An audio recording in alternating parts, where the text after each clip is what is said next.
우리 서로 인사하실까요? 잘 오셨습니다. 잘 오셨습니다. 네, 잘 오셨습니다. 잘 오셨습니다. 오늘도 복된 자리에 나오신 모든 주의 종들에게 그리스도의 은혜와 평강이 충만하시기를 주님의 이름으로 축복합니다. 2018년 우리나라에서 동계올림픽이 있었죠. 그리고 2020년엔 도쿄올림픽, 물론 코로나 때문에 좀 뒤에 열렸습니다만, 그리고 2022년에는 베이징에서 동계올림픽이 있었습니다. 세 번의 올림픽이 동아시아에서 있게 되었는데요. 이 세 번의 올림픽 개회식에서 연이어 울려 퍼진 노래가 있습니다. 비틀즈의 전 멤버였던 존 레논의 이매진이라는 노래였습니다. 종교도 없고 국경도 없고 사람들이 평화롭게 살아가는 그 세상을 이매진해라, 상상해라, 그런 노래예요. 피아노 선율이 아름답고 또 잘은 모릅니다만 노래도 참 잘하긴 하는 것 같아요. 하지만 가사는 좀 썩 별로예요. 첫 소절이 그러잖아요. 천국이 없다 상상해봐라. 어렵지 않다. 지옥이 없다고 상상해봐라. 그렇게 시작이 되니까 썩 가사는 별론데, 그래도 세상 사람들은 이 대표적인 평화 노래로 손꼽는 모양입니다. 그러니 이 세계적인 스포츠 행사에서 단골 메뉴처럼 부르는 것이겠죠. 이렇게 평화를 노래한다는 것은 그만큼 이 세상에 평화가 없다라는 것을 반증하기도 합니다. 미국의 윌 듀런트라는 문명사학자는요, 역사의 교훈이라는 그의 책에서 역사에 기록된 3421년 가운데 전쟁이 없었던 해는 268년에 불과하다, 그렇게 통계를 낸 적이 있습니다. 전체 역사 기간 가운데에 전쟁이 없던 때는 7.8%에 불과하다고 했고요. 그리고 전쟁이 없던 그 시기도 사실은 전쟁을 준비하느라 전쟁을 안 했을 뿐이라는 거예요. 2016년에 사망했죠.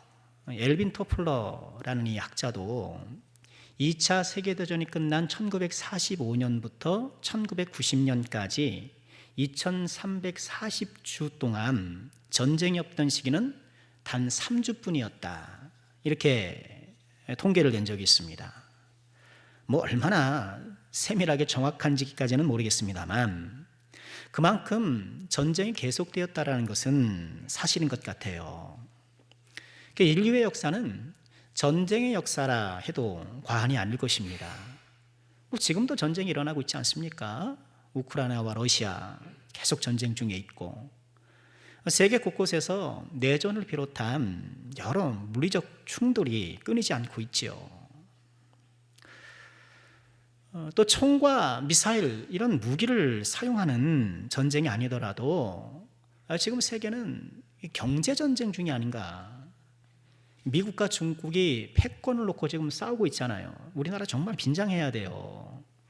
지금 굉장히 우리나라 쉽지 않은 상황에 놓여 있는데요. 여러분 나라를 위해서 좀 많이 기도해 주시기를 부탁드리겠습니다. 거창하게 평화를 노래하지만 실제로는 전쟁이 일상이 되어버린 것이 이 지구라는 행성이 처한 상황입니다. 그 평화를 노래했던 존 레논, 그분이 1980년에 한 청년에 의해서 총에 맞아 사망했잖아요. 저는 그 사건이 이 세상이 노래하는 평화의 허망함을 상징적으로 보여주는 것이 아닌가 싶어요. 평화를 노래하고 평화하지만 결국 총으로 그 평화를 죽여대는 것이 우리 인간의 실상이 아니겠는가. 자, 오늘 우리는 성령의 세 번째 열매, 화평을 묵상하게 되었는데요. 이런 세계 평안이 이런 거대 담론은 아니더라도 우리 일상에서 꼭 필요한 것이 평화, 화평이 아닌가 싶어요. 죄로 오염된 이 세계에 이 세상의 주요 증상 가운데 하나가 평화 또는 이 화평의 파괴입니다. 국가적인 전쟁뿐만 아니라 우리 인간의 삶에는 항상 갈등과 대립과 다툼이 있어 와요. 사람 있는 곳에 갈등이 있습니다.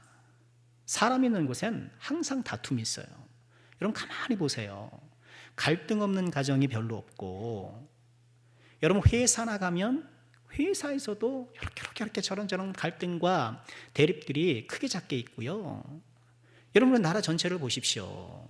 나라 전체도 이런저런 대립과 갈등이 여전하잖아요. 내일부터 5월 가정의 달인데, 어제 뉴스를 보니까 전주의 한 초등학교 운동장에서 40대 동생이 형을 죽이고 또 본인은 저수지에 가서 몸을 던지고, 수사관들이 집에 가보니 부모님들도 다 흉기에 찔려 죽어 있고, 정황상 그 동생이 피의자라는 거예요.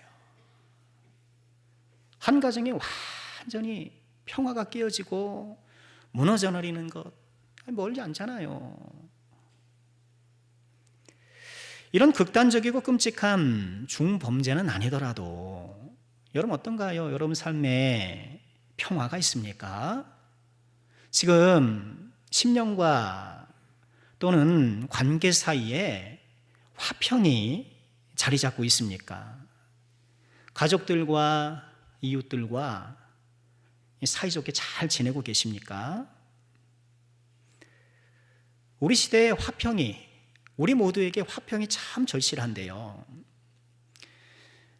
그래서 우리 예수님께서 이 세상에 탄생하실 때에 그 성육신의 의미를 천사들이 어떻게 노래했나요? 누가복음 2장 14절에 보니까 지극히 높은 곳에서는 하나님께 영광이요 땅에서는 하나님이 기뻐하신 사람들 중에 평화로다. 예수님의 탄생의 의미가 뭐냐? 천사들이 예수님의 탄생에 즈음하여서 예수님의 탄생은 하나님께는 영광이고 사람에게는 평화다, 이렇게 노래했던 거예요.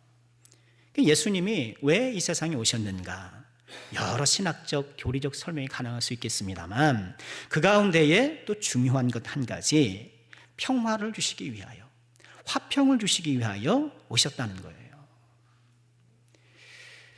예수님의 산상수훈 그 팔복의 말씀 7번째 복도 뭐였나요? 우리가 잘 알고 있죠. 마태복음 5장 9절인데 함께 읽어볼까요? 시작. 화평하게 하는 자는 복이 있나니 그들이 하나님의 아들이라 일컬음을 받을 것이며. 아멘. 하나님의 자녀가 어떤 사람인가? 하나님의 자녀는 화평하게 하는 사람이다. 물론 이 화평하게 한다는 것은 양 당사자를 중간적 위치에서 이렇게 화평케 하는 그런 중재자적인 역할도 있지만 내 스스로 내 관계를 화평해 나가는 것, 그것도 포함되는 것 아니겠습니까? 하나님의 자녀의 주요 특징은 이처럼 화평케 하는 것. 어떤 사람이 복 있는 사람인가? 여러분, 우리는 돈 많아야 복이고 출세해야 복이고, 그것도 당연히 하나님께서 주시는 우리 인생 가운데 분복인 것은 틀림없습니다만, 내가 아무리 돈이 많고 내가 아무리 출세하면 뭐합니까? 화평하지 않으면 아무 소용이 없어요. 그렇죠? 상다리가 휘어지게 밥상을 차려놓고 뭐 100평, 200평 넓은 집에 뭐 정원사, 운전사, 아줌마 뭐 다 내가 부리고 산다 한들 남편하고 흐르렁거리고 자녀들을 다 뭐 반목하고 그러면 무슨 소용이 있겠냐는 거예요. 화평케 하는 자가 복 있는 것, 화평이 우리에게 정말 소망해야 될 이 하나님의 큰 복이라는 것을 우리가 다시 한번 기억하시고요. 오늘 성령의 세 번째 열매 화평을 묵상하게 되었는데, 오늘 말씀을 같이 묵상하는 걸 통하여서 잃어버린 화평을 되찾고 우리의 줄어든 화평이 다시 한번 확장되어지고 이 귀한 은혜가 가득하기를 주님의 이름으로 축원합니다. 자, 이 화평은 무엇일까요? 이 화평은 헬라어로 에이레네라고 하는데요. 성경에서는 이 단어가 여러 가지로 번역되어 있습니다. 어떨 때는 평화, 또는 평강, 평안, 화평 이렇게 다양하게 번역되어 있는데 다 한 단어예요. 에이레네. 이 에이레는요, 양자 간의 대결이 종식되고 서로 화합하여서 번영하는 상태, 이것을 평화라고 얘기해요. 에이레나라고 얘기합니다. 그저 안 싸우는 게 아니에요. 여러분, 안 싸웠다고 평화로운가요? 싸우지 않으니까 평화로운, 부부 가운데 안 싸우면 평화로운가요? 아니죠. 그거는 기본이고, 거기에 서로 화합하여서 피차간에 번영하는 것, 마음도 그렇고 삶도 그렇고 정신도 그렇고 이게 번영해 나가는 것, 이게 에이렌의 평강인데요. 바울 사도는요, 우리가 갈라디아를 읽었습니다만 13개 서신을 쓰면서 예외 없이 그리스도의 은혜와 평강으로 인사를 해요. 우리가 읽은 갈라디아서는요, 이 갈라디아 성도들이 복음을 받은 지 얼마 되지 않았음에도 불구하고 그만 거짓 교사들에게 탁 휘둘려 버려요. 이게 거짓 복음을 받아들여서 거기에 지금 휘청거리고 있는 사람들에게 그러면 안 된다라고 이렇게 편지한 것이 갈라디아서인데요. 이 갈라디아는 굉장히 그 표현이나 내용이 엄해요. 좀 거칠어요. 1장 8절에 보면 우리나 혹은 하늘로부터 온 천사라도 우리가 너에게 전한 복음 외에 다른 복음을 전하면 저주를 받을지어다. 다른 복음에 전하는 것, 거기에 기웃거리는 것에 대해서 아주 강하게 얘기를 해요. 저주라는 단어까지 사용하면서 그렇게 엄하게 말하지만, 그러나 편지를 시작함에 있어서는 여전히 1장 3절에 보니까 은혜와 평강이 있기를 기원한다, 이렇게 시작하고 있는 거예요. 본래 이 평강은, 이 에이레는 구약 성경의 샬롬에 해당되는 것이잖아요. 샬롬은 하나님과의 관계를 통해서 우리의 인생과 우리의 심령 전반에 펼쳐지는 그 평화로운 상태를 이야기하는 것인데, 이 유대인들은 지금도 샬롬 샬롬 그렇게 인사를 해요. 성주순례를 갔더니 그렇게 인사를 시키더라고요. 차를 탈 때에도 운전기사 아저씨한테 샬롬 샬롬, 가게에 가서도 샬롬 샬롬, 그렇게 2번씩 인사를 하려고 시키더라고요. 그런데 이 오래된 샬롬 이 인사에 이 바울 사도는 예수 그리스도의 십자가를 떠올리는 은혜라는 단어를 추가해서 은혜와 평강이라는 이 좋은 인사말을 기독교적으로 만든 거예요. 이 야단치는 복음, 너네는 그런다, 안 된다, 다른 복음 전하면 저주를 받는다라고 이렇게 야단치는 복음에서조차 평강을 기원할 만큼 우리 삶의 평강, 이 평화, 평안, 이 에이레는요, 없어서는 안 될 하나님의 은혜인 거예요. 우리 삶에 깨어지고 또는 줄어든 화평을 복원하고 확장시킬 수 있는 방법은 무엇일까? 오늘 몇 가지를 통해서 같이 한번 적용해 보고 싶습니다. 첫 번째는요, 이 화평, 이 평화가 하늘로부터 내려온다는 것을 다시 한번 기억할 필요가 있어요. 오늘 우리가 찬양했지 않습니까? 평화 평화로다. 어디에서 오네? 하늘 위에서 내려오네. 평화는 하늘 위에서 내려오는 것이라는 거예요. 좀 전에 말씀드렸던 것처럼 예수님께서 이 땅에 오셨던 그 성육신의 의미를 천사들이 어떻게 선포했다고요? 사람들에게는 평화로다. 예수님이 평화를 가져오시는 거예요. 우리 삶의 화평과 평화는 예수님이 가져오는 거예요. 사람들은 돈이 많으면 화평할 것 같고, 출세하면 화평할 것 같고, 정치를 잘 해가지고 조약을 잘 맺고 이러면 화평할 것 같지만, 그러나 화평은, 평화는 하늘로부터 내려온다라는 것. 성경에서 말씀하시는 평화는요, 크게 3가지예요. 하나님과의 평화, 내 마음의 평화, 그리고 이웃과의 평화입니다. 성령의 9가지 열매에서 이야기하는 평화는 이 마지막 이웃과의 평화에 좀 더 초점이 있긴 한데요. 그러나 이 3가지 평화, 이 3가지 화평은요, 아주 긴밀하게 연관이 되어 있어요. 세 종류의 평안이 서로 영향을 미치게 되어 있습니다. 이웃과 평화해야 마음도 평화롭지 않습니까? 그렇죠. 또 마음이 화평해야 하나님과의 관계도 더 화평해질 수 있는 거예요. 마음에 근심과 걱정이 가득하면 여러분 예배도 잘 안 되잖아요. 물론 그런 것들을 뛰어넘어서 하나님께 예배하는 것, 또 하나님께서는 우리에게 그런 믿음을 요구하시는 것도 사실이지만, 그렇지만 동시에 하나님께서는 우리가 그렇게 연약한 존재라는 걸 또 인정하셔요.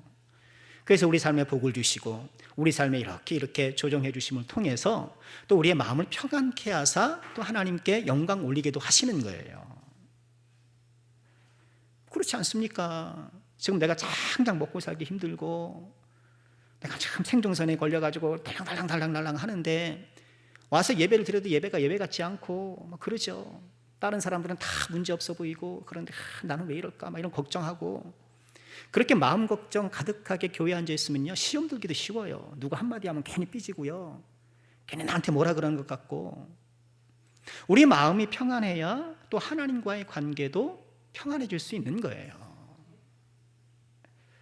이처럼 하나님과의 평화, 마음과의 평화, 또 마음의 평화, 이런 이웃과의 평화가 서로 영향을 끼치는데, 그러나 이 모든 세 가지 화평 가운데 단연 가장 중요한 것이 무엇일까요? 하나님과의 화평인 거예요. 하나님과의 화평이 모든 화평의 물꼬가 되고 샘근원이 되는 것이죠. 하나님과 화평해야 마음이 평화하고, 또 내 마음이 평화하여서 이 평화가 다른 이웃에게 흘러넘치고, 하나님께서는 우리에게 하나님과의 평화를 통해서 우리의 심령과 인생이 점차 평강하도록, 화평하도록 그렇게 만들어 놓으신 거예요. 로마서 5장 1절은 이렇게 말씀을 하시죠. 그러므로 우리가 믿음으로 의롭다 하심을 받았으니 우리 주 예수 그리스도로 말미암아 하나님과 화평을 누리자. 우리가 믿음으로 의롭다 하심을 받았으니, 여러분 믿음으로 다 의롭다 하심을 받으셨죠? 그러시죠? 예. 믿음으로 의롭다 하신 이 의로운 신분을 갖고 이제 해야 될 게 뭐라는 거예요? 하나님과 화평을 누리는 것. 하나님과 화평을 통하여서 우리의 심령과 인생 전반에 하나님의 화평이 확장되어지고 하나님 나라가 되어가는 것, 주님은 그렇게 우리의 삶을 이끌어 가신다는 거예요. 그러니 우리는 하나님과 화평하고 내 삶에 화평이 있으려면 죄를 멀리해야 돼요. 이사야 59장 2절에 이렇게 말씀을 하셨죠.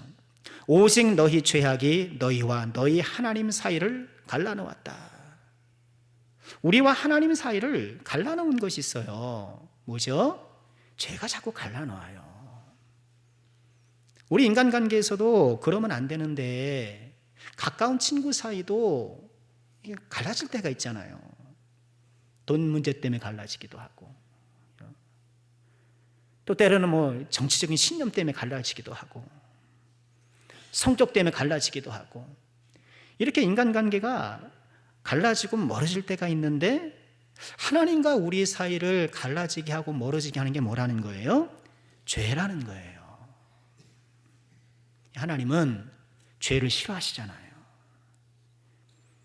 우리가 죄를 가볍게 여기고 신앙생활하면 자칫 심각한 착각에 빠질 수 있어요. 일전에도 말씀드렸는데요, 내가 죄를 가볍게 여기고 죄를 청산하지 못한 채 신앙생활을 하게 되면 본인이 하나님과 친하다고 착각을 해요. 착각을 하기가 쉬워요. 우리 인간관계 속에도 그럴 때가 있지 않습니까? 나는 친하다고 생각하는데 정작 저 사람은 그렇게 생각하지 않은 경우가 있어요. 반대로 저 사람은 나를 굉장히 친하게 생각하는데 나는 사실 부담스럽고 저 사람이 생각하는 것만큼 그렇게 친하게 느끼지 않는 경우가 있어요. 그렇잖아요. 우리가 죄를 멀리하지 않고 죄를 가벼이 여기면서 신앙생활하면 본인은 하나님과 친하다고 생각하는데 실제로는 그렇지 않은 거예요. 그런 느낌만 가지고 있을 뿐인 거예요. 죄를 가볍게 여기고 떨쳐버리지 못하면서 부지런히 신앙생활해요.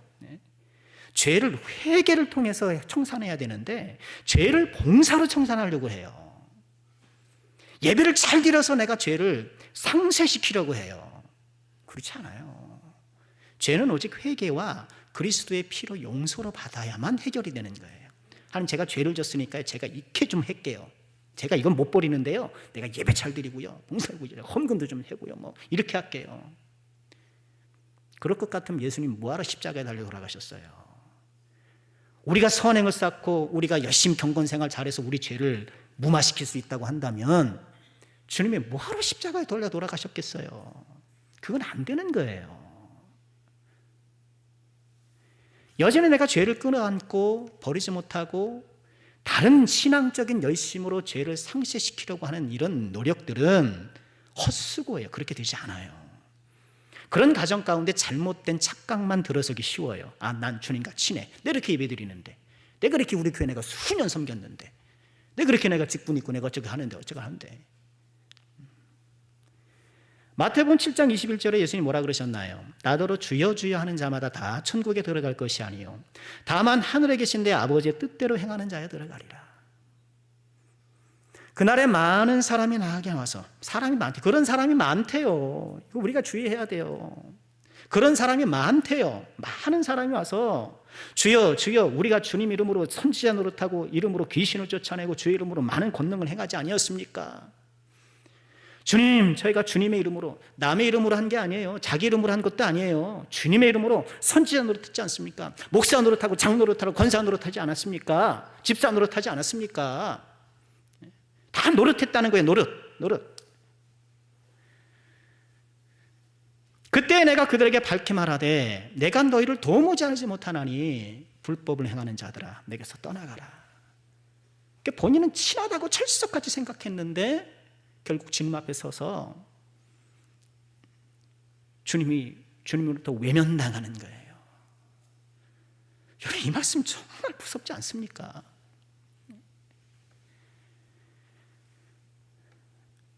친한 느낌과 실제로 친한 것은 달라요. 우리가 정말 하나님과 화평하고 그 화평이 우리 심령 가운데 채워지고 그 채워진 이 화평이 내 주변을 적셔나가는 이런 화평의 확장을 기대한다고 한다면 우린 다시 한번 하나님 앞에 나아가 우리의 죄를, 우리의 잘못된 습관들을 좀 단절하고 갈라져 있는 이 하나님과의 관계를 다시 한번 예수님의 피로 회복해야 될 줄로 믿습니다.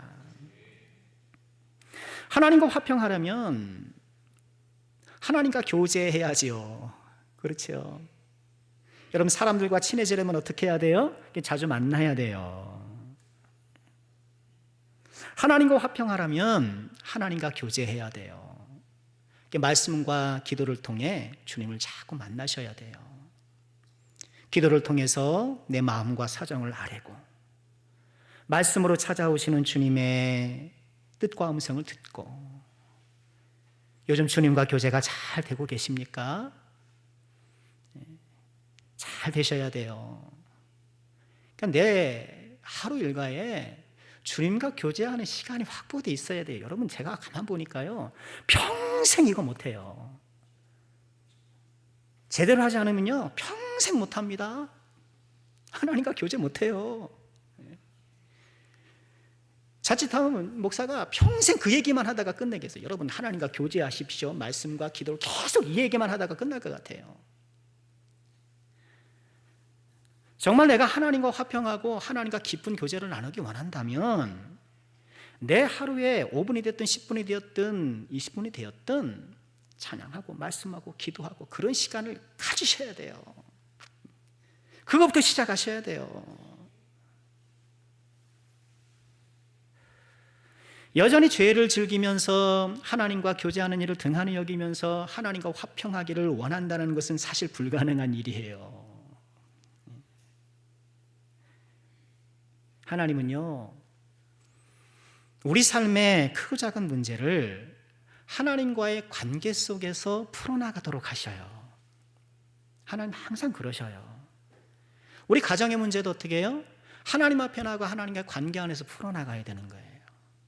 우리 경제적인 문제도 마찬가지예요. 미래 문제도 마찬가지고, 뭐 세상 사람들은 아이고 하나님 모르는 사람들은 그런 사람들은 그렇게 사는지 모르겠어요. 저는 교회 밖의 사람들은 어떻게 살아가는지 저는 잘 모르겠으나, 하나님의 자녀된 저와 여러분들은 아버지 되신 하나님과 함께 의논하고 하나님께 이야기하고 내 삶의 문제를 하나님과 공유하고, 여러분 그러는 것 아니겠습니까?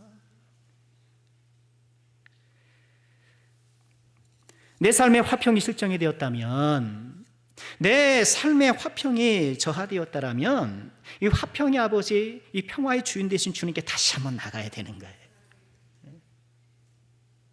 평화, 평화, 하늘 위에서 내려오네, 하늘 위에서 내려오네. 우리가 다시 한번 기억하시고, 다시 한번 주님과 화평한 그 능력을 회복해서 우리 심령과 인생에 화평이 가득하기를 주님의 이름으로 축원합니다. 두 번째로 우리 삶의 화평이 가득하려면요, 담을 헐어야 합니다. 에베소서 2장 14절에서는요, 우리 예수님께서 이루신 이 화평의 역사를 이렇게 소개해요. 그는 우리의 화평이신지라 둘로 하나를 만드사 원수된 것 중간에 막힌 담을 자기 육체로 하셨다. 예수님께서 십자가에 못 박히셔서 평화를 주시기는데, 근데 그 평화가 구체적으로 우리 삶에 어떻게 나타났는가? 담을 허는 것으로 나타났다는 거예요. 여기서 말씀하시는 이 담은요, 실제로 예루살렘 성전 주변에 세워졌던 담장을 얘기를 해요. 성전은 이방인들이 함부로 출입하면 안 되잖아요. 그런 유대인들은 성전 주위에 얕은 담을 세워놓고요, 거기에다가 이렇게 써붙였어요. 이 담을 넘어올 때 죽는 것은 전적으로 너의 책임이다. 뭐 이런 식의 문구를 탁 써는 거예요. 그런데 예수님의 그 십자가 죽음은 이 담을 헐었다는 거예요. 이방인과 유대인 전혀 하나 되기 힘들었던 이 두 족속이 담이 허물어지고 하나가 되었다, 이렇게 말씀하고 계시는 거예요. 그러니 화평의 역사라는 것은, 우리 주님께서 우리 삶 가운데 일어나 가시는 화평의 역사는 뭐예요? 여전히 담을 무너뜨리는 거예요. 우리 사람은요, 죄인이라 담 쌓기를 좋아해요. 이렇게 딱 담을 쌓아요. 여러분, 세상에 담이 많지 않습니까? 특히 우리 대한민국 사회가, 저는 담장 사회가 아닌가 싶어요. 이렇게 담을 쌓아요. 여전히 인종의 담이 있고 성별의 담이 있고, 우리 대한민국 특히나 그놈의 정치 신념의 담이 얼마나 센지, 노사 간에 담을 쌓아놓고 지역적으로 담을 쌓아놓고, 이젠 뭐 세대 간에 담을 쌓고 빈부에 담이 있고 온통 담장투성이에요.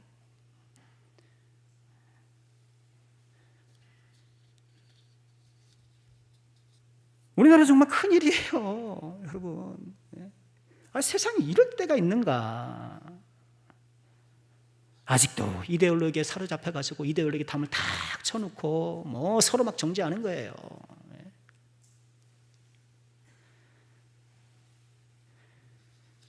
양보와 타협이라는 것이 없어요.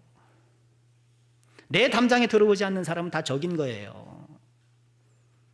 나랑 정치 신념이 다르면 다 적인 거예요. 왜 그렇게 되는가? 아이들 하는 게임 있잖아요. 게임에 월 브레이커라는 게 있대요. 아마 게임 캐릭터인가 봐요. 해골바가지가 폭탄 들고 가가지고 이렇게 담장을 깨는 그런 게임인가 봐요. 담장 깨는 이 월 브레이커.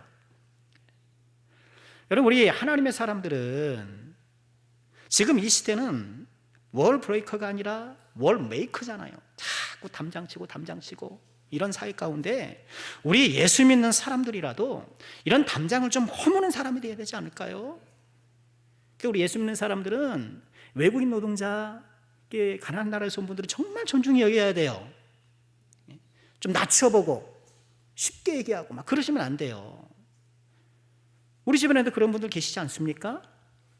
똑같은 우리랑 같은 사람으로서 정말 존중하는 일들을, 이런 담을 우리가 허물어야, 이런 인종의 담을 허물어야 되는 거예요. 우리는 상대방의, 다른 사람의 정치적 입장을 존중할 줄도 알아야 돼요. 그리스도인들이. 지역주의 담장도 우리가 좀 허물어 버려야 되고요. 그렇죠? 예수 믿는 사람들이 그런 일을 해야지. 예수 믿는 사람조차 막 그 담을 세워나가면 이 세상에 무슨 희망이 있겠어요.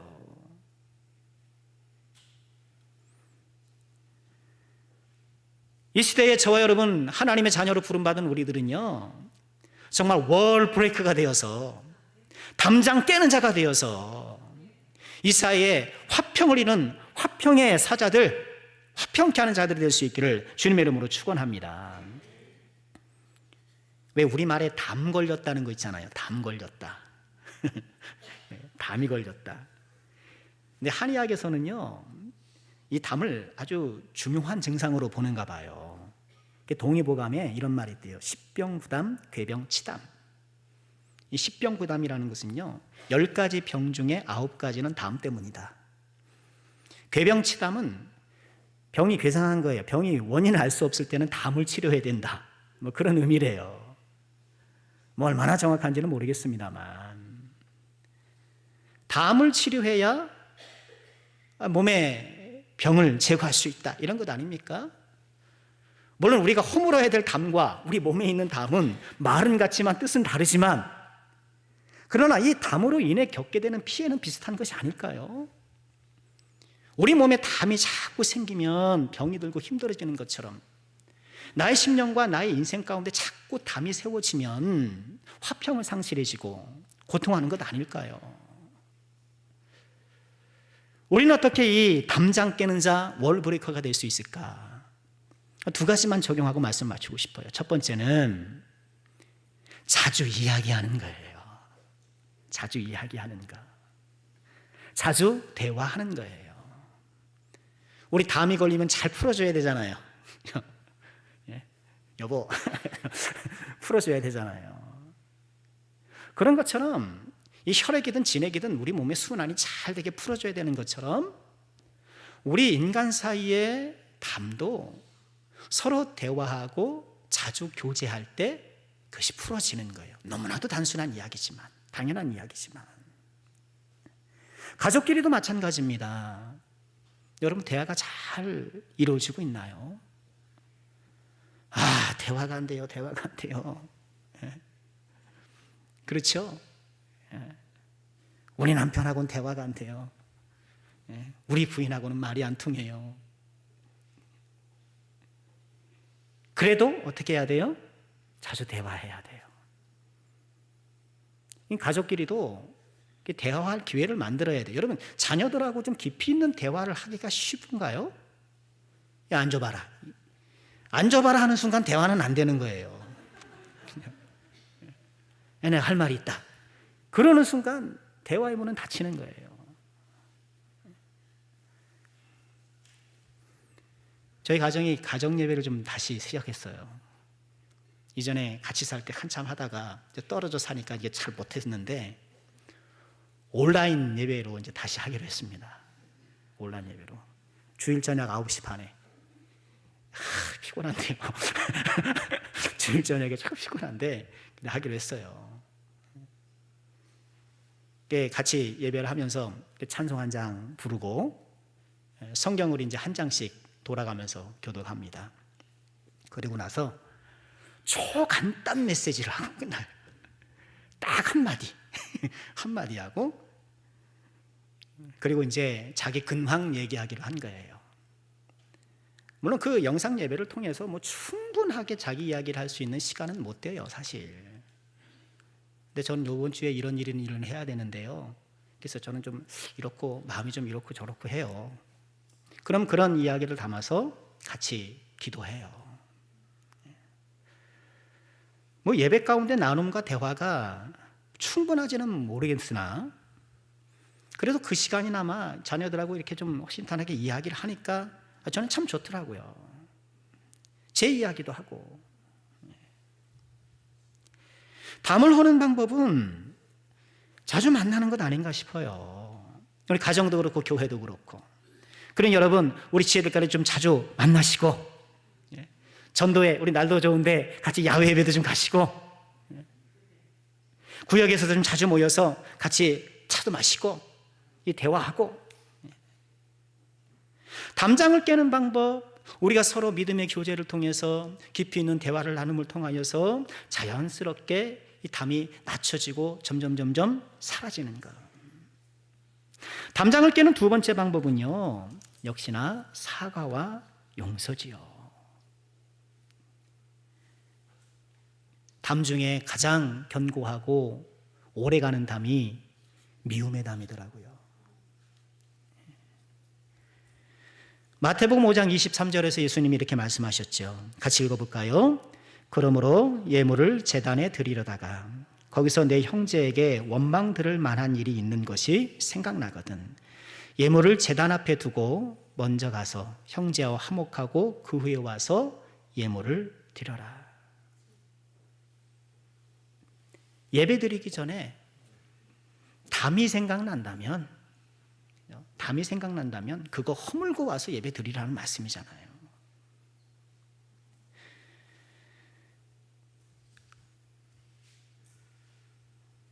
우리가 살다 보면 이런 미움의 담이 조금씩 쌓여요. 나는 아무도 안 미워한다고 혼자 살아서 그래요. 친구가 없는 거예요. 나는 아무도 안 미워해. 다른 사람에 관심이 없든가 자기만의 세계에 살고 있든가. 그럴 리 없어요. 사람은요, 살다 보면 다 미움이 쌓여요. 이 쌓여진 미움의 담을 어떻게 해소할 것인가? 사과와 용서죠.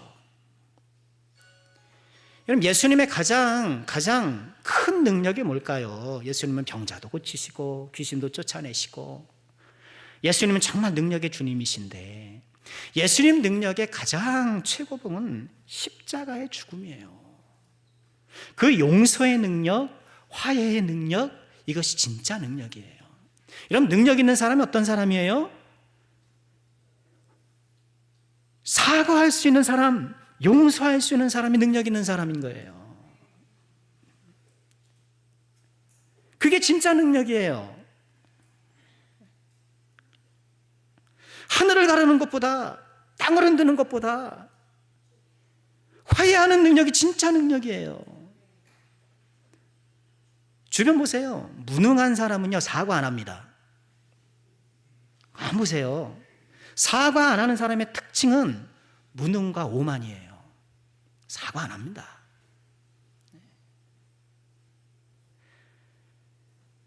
다가가 사과하는 것, 예물을 드리다가 깨닫게 되는 그 은혜잖아요.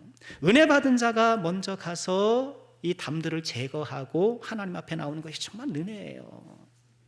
그러니까 우리는 용서하는 사람이 되고 사과하는 사람이 되고, 아직까지 내가 용서하지 못하고 있는 것들이 무엇인가 우리가 좀 돌아보면서 그 담을 좀 용서의 해모로 좀 그냥 부셔야 되지 않겠습니까? 마태복음 6장 14절 이하에 너희가 사람의 잘못을 용서하면 너희 하늘아버지께서도 너희 잘못을 용서하시려니와 너희가 사람의 잘못을 용서하지 아니하면 너희 아버지께서도 너희 잘못을 용서하지 아니하시리라. 하나님께서는요, 주님께서는 우리가 지체를 용서하는 것과 하나님의 용서를 연동시켜 놓으셨어요. 같이 가게 하셨어요. 우리가 주기도문 매일 기도하잖아요.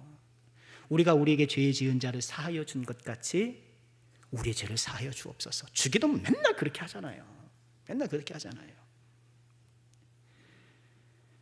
내가 사과해야 할 사람은 무엇입니까? 누구입니까? 내가 용서해야 될 사람은 누구입니까? 이 사과와 용서의 능력을 회복하여서 우리의 화평을 가로막고 있는 이 담장들을 좀 헐어버리고 화평을 누리는 우리가 되기를 주의 이름으로 축원합니다. 히브리서 12장 14절에 이렇게 말씀을 하십니다. 같이 읽을까요? 모든 사람과 더불어 화평함과 거룩함을 따르라. 이것이 없이는 아무도 주를 보지 못하리라. 아멘. 말씀 마치려고 합니다. 이 화평이라는 이 에이레네라고 말씀을 드렸잖아요. 근데 그리스 신화에서 평화의 여신 이름이 에이레네이기도 해요. 이 그리스에서 오래전에 펠로폰네소스 전쟁이 일어났습니다.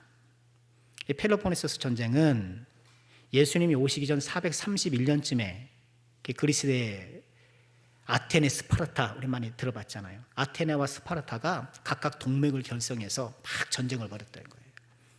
무려 27년이나.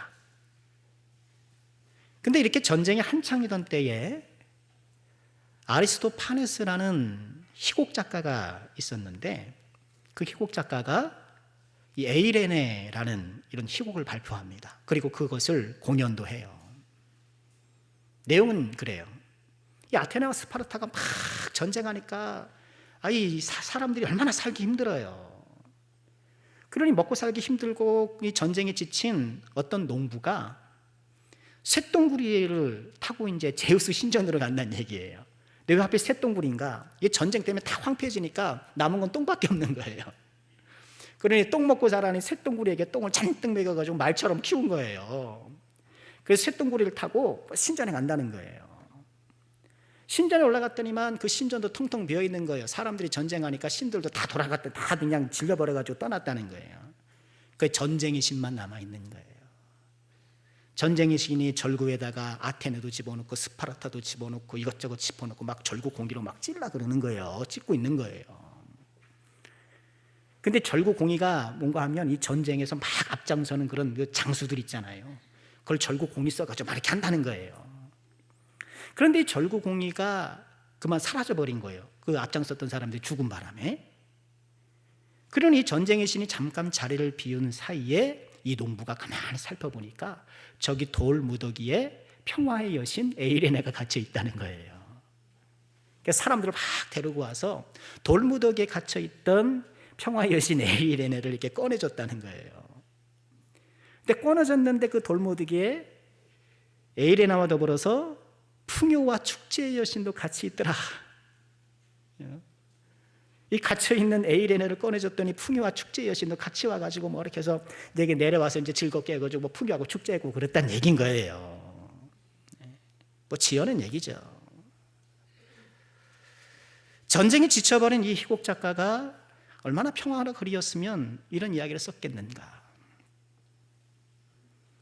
흥미로운 것은 그것이요. 돌무더기에 갇혀있는 에이레네를 꺼내니까 풍요와 축제의 여신도 거기 같이 있더라라는 거예요.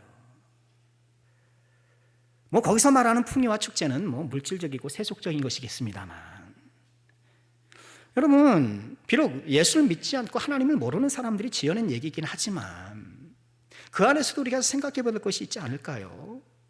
우리 삶의 참된 풍요와 축제, 여러분 그럼 세속적인 그런 거 말고요, 우리 심령과 인생의 참된 풍요와 축제가 어디에서 오는가? 평화에서 온다. 돌무더기에 갇혀있는 그 여신 꺼내는 것이 아니라 우리가 묵상한 것처럼 하늘로부터 내려오는 그 평화로 말미암아, 우리 심령에 채워지는 그 평화와 화평으로 말미암아 우리 삶이 참 풍요와 축제를 누리는 그런 삶이 되는 건 아니겠습니까? 이사야 66장 12절에 이렇게 말씀을 하셨어요. 여호와께서 이와 같이 말씀하시되 보라, 내가 그에게 평강을 강같이 그에게 문나라의 영광을 넘치는 시내같이 주리니 너희가 그 성읍에 젖을 빨 것이며 너희가 옆에 안기며 그 무릎에서 놀 것이니라. 젖을 빨고 놀고, 여러분 이런 풍요와 축제가 어디서 오나요? 주님께서 주시는 평강, 강 같은 평강이 있을 때에 내게 강 같은 평화, 세상이 주는 평화가 아닌 하나님이 주시는 하늘로부터 내려오는 그 평화가 내 마음속에 가득하여 그것이 흘러넘쳐 주위를 적셔 나갈 때에 우리 삶이 참된 풍요와 축복의 축제의 삶이 될 수 있다는 것. 우리 사랑하는 모든 죄종들, 잃어버렸던 화평을 되찾을 수 있기를 주의 이름으로 축원합니다. 하나님이 주시는, 하늘로부터 주시는 이 평강을 통하여서 우리 인생의 참된 풍요와 축제를 만끽하는 복된 주의 종들 되시기를 주님의 이름으로 축원합니다. 기도하겠습니다. 평화 없는 세상에 평화의 주로 오신 주님, 오늘 말씀처럼 우리 삶에 화평의 열매가 가득하게 하여 주옵소서.